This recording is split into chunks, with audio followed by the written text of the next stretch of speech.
Jai Gurudev tout le monde. Alors, nous avons entendu Mayuran qui parlait de ses peurs. Et c'est l'une des plus grandes choses, la peur. La peur se manifeste de tellement de façons différentes dans notre vie. Elle se déguise sous de nombreux aspects de la vie. Mais quand est-ce que la peur refait surface? Quand on est agité. Elle reste dormante. Parce que comme tu le disais, très souvent, on pense qu'on est vraiment tellement grand. Mais quand cette pensée est ébranlée, alors la peur arrive. Aujourd'hui, je parlais aux personnes, Ma Bhagavati, Durga, elle a tué le 3e jour 2 démons, Chundamunda. Et en réalité, Chundamunda, il représente la peur déguisée sous la colère et l'avidité à l'intérieur de l'être humain, à l'intérieur de chacun.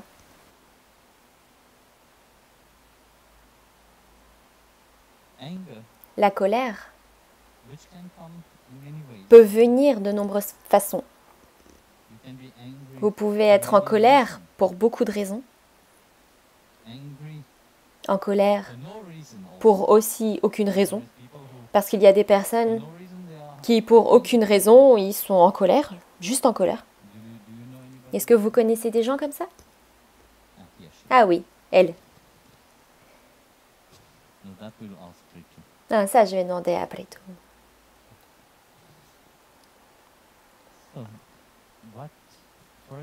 Alors, par exemple, la colère, on peut la contrôler. On peut contrôler tous les sens. Mais l'avidité, c'est une chose qui est vraiment très difficile à contrôler. L'avidité pour ne pas avoir quelque chose. Eh bien, on devient avide, on devient envieux.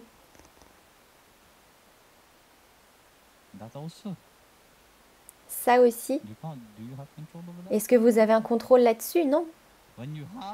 Quand vous avez quelque chose, eh bien, vous êtes toujours avide, vous voulez toujours avoir plus. Mais la plupart du temps, cette avidité est tournée vers l'extérieur, où on n'est jamais satisfait, où on n'apprécie pas ce que Dieu nous a donné. Alors on veut toujours plus, plus, plus. Alors Ma Bhagavati, quand elle a tué Chandamunda, en faisant ça, elle nous rappelle que nous devons avoir le premier sous contrôle et aussi on doit l'éliminer, le deuxième. On doit éradiquer complètement ça. Comme il le disait, être un dévot, être un bhakta de Bhagavan, c'est lui faire confiance. Dans n'importe quelle situation. La situation peut ne pas se passer comme vous voulez qu'elle se passe. Mais Bhagavan, il sait ce qui est juste pour chacun. Peut-être que ça n'apparaît pas être vraiment très beau et ce n'est pas comme vous voulez que ce soit. Mais c'est seulement lui. Il y a cette belle histoire de Dzanabai. Namdev Maharaj. Vous savez, il vendait des vêtements. Alors il a pris tous les vêtements et il est parti au marché pour les vendre. Et pendant qu'il avançait pour aller au marché, Il est passé par un village qui avait été inondé. Tout était détruit. Et quand Namdev Maharaj a vu ça, à l'intérieur de lui, au lieu de dire « Oh, ok, je vais avancer parce que je dois vendre mes vêtements », il a dit « Bhagavan m'a donné une grande opportunité dans ma vie pour les servir. » Alors il a dit « Alors ça, c'est mon char qui est plein, mon chariot qui est plein de vêtements, alors prenez, tout ce que vous voulez prendre, prenez. » Et il était vraiment heureux. Il était vraiment heureux. Il n'y avait pas un seul moment de regret. Alors il est revenu à la maison vraiment très heureux.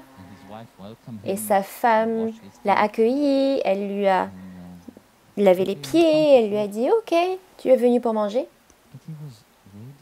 Mais il était tellement radieux, il était tellement heureux, et la femme lui a dit « Où est l'argent ?» Il a dit « Ah bah, il n'y a pas d'argent. »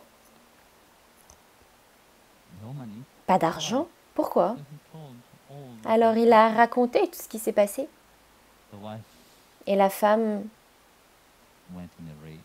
elle est devenue enragée. Et elle est partie de la maison avec ses 2 enfants.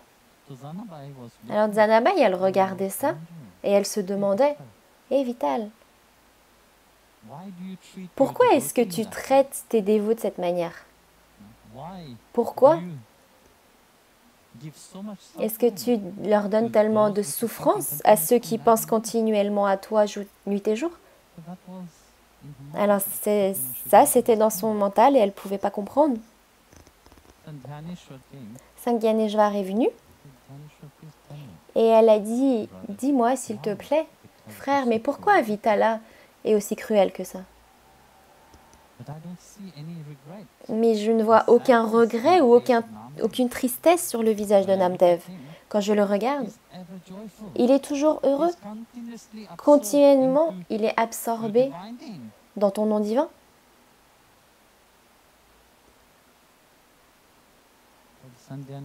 Alors Sangyaneshwar lui a dit « Ça, c'est parce que Namdev sait qui l'a envoyé à ces gens. C'est seulement Vitala. Qui a inondé ces gens? C'est seulement Vitala. Qui leur a fourni des choses? C'est Vitala.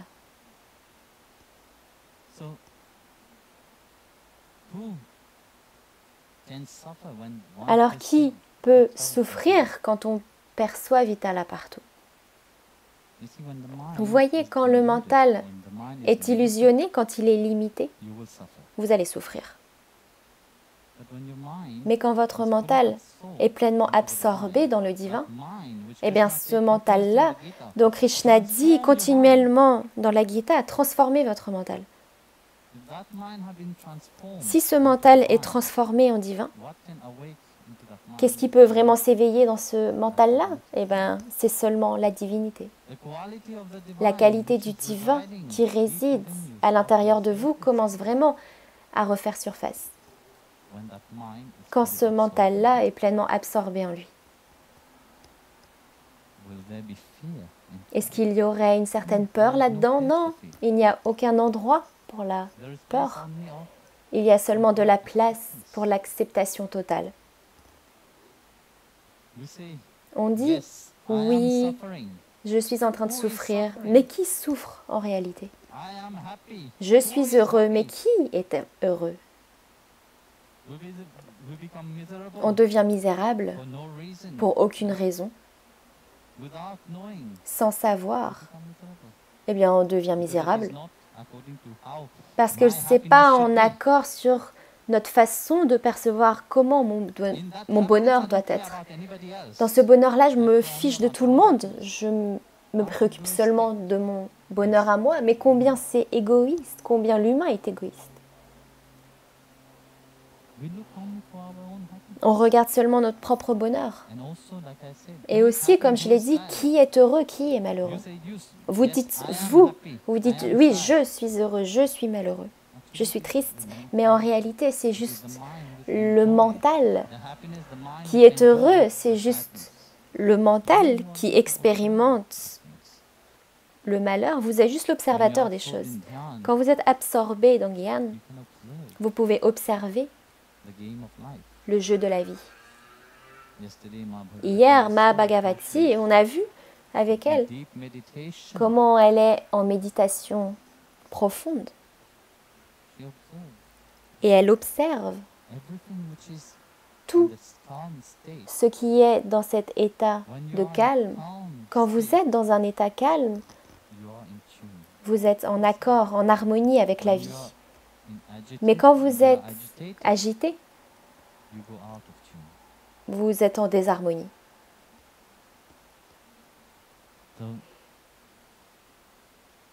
Alors Ma Bhagavati nous rappelle cette absorption avec le flot de la vie, avec la nature en elle-même. Elle a tout donné pour que nous soyons heureux. Et pourtant, par choix, on choisit d'être triste. On choisit de ne pas être heureux. Quelqu'un va dire, oui, c'est vraiment très facile de parler de ça. Oui, c'est facile, mais c'est vrai. La vie, c'est ce choix que Dieu vous donne, mais vous avez aussi le choix d'avoir la perspective positive ou la perspective négative, laquelle vous voulez. Vous pouvez choisir d'être négatif, ou bien vous pouvez choisir d'être positif dans n'importe quelle situation dans votre vie. Et ça, c'est une pratique que vous devez faire continuellement. Si vous en arrivez à cette observation de vous-même, vous avez ce choix-là de regarder quelque chose d'une façon positive ou d'une façon négative. Si vous êtes négatif, eh bien, toute la négativité va venir à vous et vous n'allez jamais être heureux. Vous allez toujours essayer de rendre quelqu'un d'autre misérable pour que vous pouvez vous justifier. Mais quand vous êtes heureux, vous n'avez pas besoin de justifier quoi que ce soit à quiconque. Vous n'avez pas besoin de l'approbation de quelqu'un pour être heureux. Vous êtes juste heureux. Vous n'allez pas dire « Pourquoi suis-je heureux ?» Est-ce que vous êtes déjà posé cette question? Aujourd'hui, je suis heureux. Pourquoi est-ce que je suis heureux? Non, vous ne vous posez jamais cette question. Mais quand vous êtes triste, vous avez tous vos mélodrames. Et vous aimez vraiment beaucoup ça. Et vous aimez vraiment aller profondément là-dedans. Oh, je vais aller chercher la racine de mon malheur. Mais la racine de votre malheur, c'est votre façon de penser. Parce que vous avez pris le mauvais choix, votre façon de vivre votre vie et de la voir. Je ne dis pas que la vie, c'est toujours beau, beau, beau, beau. Même si vous êtes positif, il y a des moments dans votre vie qui vont être vraiment challengeants. Mais comment vous voyez ces challenges? Vous pouvez soit être misérable, vous asseoir et pleurer, ou bien vous pouvez dire, ah bah c'est une expérience de la vie. Je dois passer par ça. Alors je vais apprendre de ça. Qu'est-ce que je peux apprendre? Qu'est-ce que je peux en tirer et en grandir? Et ça, c'est un choix de prendre la vie d'une façon positive. Et de cette manière, vous allez voir, quand vous en venez à observer les choses, vous allez voir que chaque moment de votre vie, même chaque jour, il y a ce moment, il y a ces instants-là. Plus vous observez, plus vous allez voir. Ou bien vous pouvez dire, je vais faire quelque chose de positif aujourd'hui, juste par votre volonté, une seule chose. Volontairement, vous allez le faire. Et voyez comment vous vous sentez. Ça commence toujours avec une seule chose. Je vais faire une chose. Et vous allez voir que tôt ou tard, cela va augmenter. Mais si vous vous asseyez là, et vous êtes misérable, et vous venez à Ma Bhagavati en lui disant « Oh là là, j'en ai marre de la vie, j'ai tellement de problèmes. » Et bien vous venez avec votre liste, hein, évidemment. Vous ne venez pas juste comme ça. Vous pensez que Ma va dire « Oh, pauvre enfant, il est en train de pleurer. » Mais il ne veut rien changer dans sa vie. Il veut juste finir avec ses problèmes. Mais ça n'arrive pas juste comme ça. Ça arrivera seulement quand vous avez cette volonté de transformer votre vie, que Ma Bhagavati va vous aider, et seulement là, le changement pourra arriver. Quand vous devenez responsable dans votre vie, en disant « Oui, je prends une certaine responsabilité, je suis une personne responsable, je prends la responsabilité de ce que je suis en train de faire. Et comment je suis en train de grandir. Je prends responsabilité d'aimer. Je prends la responsabilité d'aider. Je prends la responsabilité d'être heureux. Alors vous contribuez à quelque chose de positif dans ce monde. Mais si vous prenez la responsabilité d'être négatif et de vous asseoir et chanter le drama de ce monde, le drama de la misère, combien vous êtes malheureux, combien vous êtes misérable, est-ce que vous pensez vraiment que vous contribuez à la positivité de ce monde? Non. Vous contribuez à la négativité de ce monde. Vous pensez que vous faites quelque chose de positif, mais non. Vous voyez, votre état d'esprit est déjà en train de se transformer en négatif. Et c'est ça que Bhagavan Krishna dit dans la Bhagavad Gita continuellement à Arjuna. Change ton mental. Vous cherchez la réalisation. Bien sûr, tout le monde veut la réalisation. Tout le monde veut savoir qui ils sont. Mais personne ne veut vraiment agir vers ça. Ça doit être de la façon dont vous le percevez. Et là-dedans, vous vous dites, ah oui, je fais quelque chose. Mais non, devenez cet observateur et observez ce qu'il se passe autour de vous. Voyez qu'il y a des opportunités partout. Voyez les rappels de ces moments heureux dans votre vie. Mais vous devez savoir. Vous devez les trouver et chaque jour, il y a ces moments dans votre vie. À Maurice, je racontais une histoire à propos de ça. Qui s'en souvient? Moi-même, je ne m'en souviens pas. De la petite fille.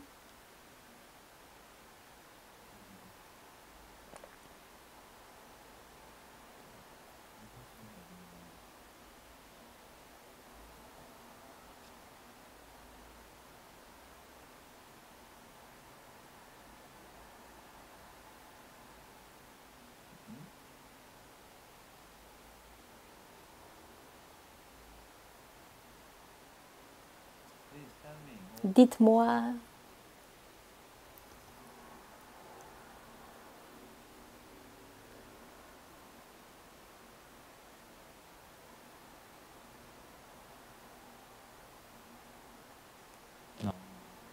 Non, c'est pas celle-là. Personne ne s'en souvient? Oui, Mataji. Non, pas la petite fille de la plage. Ça, c'est vraiment une très belle histoire aussi, mais c'est pas celle dont je parle.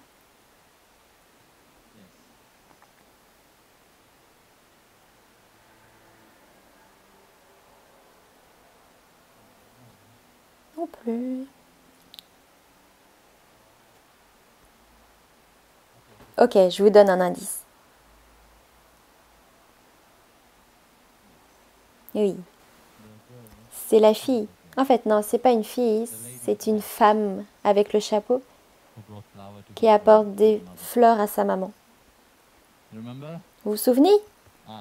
Ah, c'est bien. Allez, vas-y, raconte l'histoire.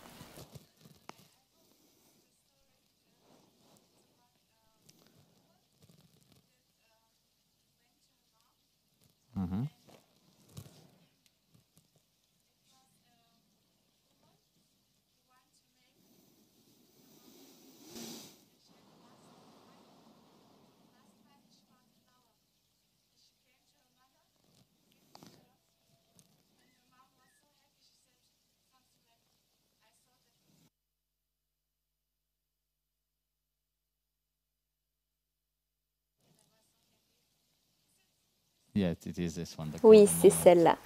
Les moments en or. Ah, c'est bien, il y a quelqu'un qui s'en souvient au moins. C'est vraiment une longue histoire. Alors, une autre fois, j'étais en train de tester si vous vous en souveniez ou pas. Il y a beaucoup de gens qui étaient là à Maurice, mais ils s'en souviennent pas. Non, c'était à Maurice que je l'ai dit, cette histoire. Oui, le moment en or. Elle s'appelle comme ça. Les moments en or. Vas-y, tu es en train de traduire. Dis ce que c'est. Vas-y, raconte l'histoire.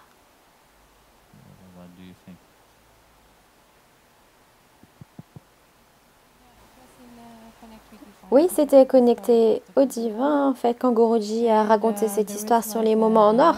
Et il y avait cette femme qui allait visiter sa mère. Et en fait, elle devait traverser la route. Elle a rencontré un homme. Et elle se demandait... Ah oui, en fait, elle essayait de prendre un taxi. Et à la fin, elle a décidé d'aider le monsieur à traverser la route.